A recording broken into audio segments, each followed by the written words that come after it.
Hai semua, manusia membuat replika dengan berbagai macam tujuan. Replika adalah tiruan dari sebuah benda asli atau dari sebuah kejadian tertentu dalam sejarah. Replika biasanya dibuat dengan tujuan untuk kita bisa mengenang kembali benda apa yang pernah ada dalam sejarah di waktu yang lampau atau kejadian apa yang pernah terjadi di dalam sejarah. Mari kita lihat 2 Tawarikh pasal yang keempat ayat yang ke-11. Dan Huram membuat juga kuali-kuali, penyodok-penyodok, dan pokor-pokor penyiraman. Demikianlah Huram menyelesaikan pekerjaan yang harus dilakukannya bagi Raja Salomo di rumah Allah. Apa yang sedang dibuat oleh Salomo dan Huram di sana?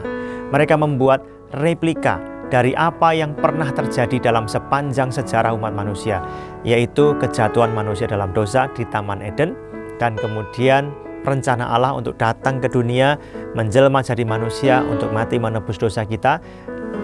Tuhan akan naik kembali ke surga, seperti halnya imam besar masuk ke ruang Maha Kudus, dan kemudian akan kembali lagi menemui rakyat untuk memisahkan tabir perseteruan antara manusia dan Allah.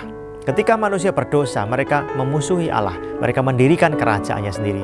Pada waktu itu Tuhan berjanji untuk datang melalui seorang perawan, seorang gadis, menjelma jadi manusia. Sang Firman itu menjelma jadi pribadi Tuhan Yesus Kristus. Seperti halnya imam besar yang keluar menemui rakyat. Kemudian imam besar akan masuk kembali mempersembahkan korban bakaran di atas mezbah, digenapi dengan ketika Tuhan Yesus mengorbankan nyawanya di Golgota. Kemudian imam akan naik ke ruang kudus dan ruang Maha Kudus, seperti halnya Tuhan Yesus naik ke surga, dan akan datang kembali seperti imam besar keluar menemui rakyat untuk menyediakan pengampunan perdamaian bagi seluruh umat manusia.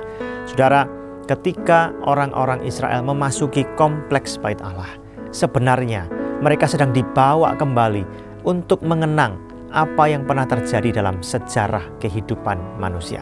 Kejatuhan manusia dalam dosa dan kasih Allah yang besar untuk menyelamatkan kita semua. Mari kita ingat kembali.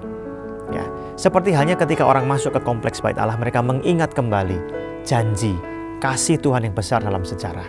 Demikian pula pada saat kita membaca firman Tuhan ini, mari kita ingat kembali, tanpa pengorbanan Tuhan Yesus Kristus, kita nggak bisa menerima keselamatan. Tetapi kita tahu, Yesus yang sudah memberikan dirinya, ya, mati di kayu salib dan bangkit dari kematian, naik ke surga, dia akan datang kembali persis seperti apa yang terjadi di dalam kompleks Bait Suci.